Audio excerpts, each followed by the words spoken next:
लाडकी बहीण योजनेसाठी लागणारी योग्य ती कागदपत्रे गोळा करण्यासाठी साताऱ्यामधील तहसीलदार कार्यालयामध्ये आज सकाळपासूनच महिलांची मोठी गर्दी झालेली पाहायला मिळत आहे।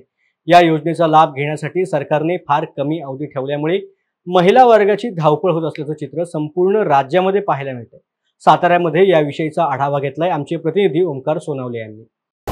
मुख्यमंत्री एकनाथ शिंदे यांनी लाडकी बहीण या योजनेची घोषणा केल्यानंतर सातारा जिल्ह्यासह संपूर्ण महाराष्ट्रभरामध्ये जे सेतू कार्यालय आहेत या सेतू कार्यालयामध्ये महिला युवती आहेत यांनी मोठ्या प्रमाणावर गर्दी केली आपल्याला पाहायला मिळते।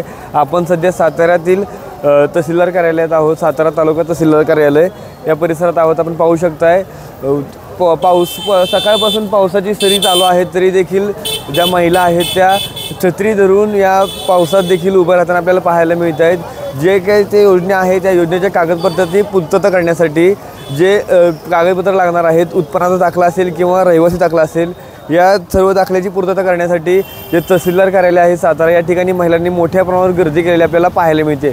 Omkar Sonawale, news uncut, Satara.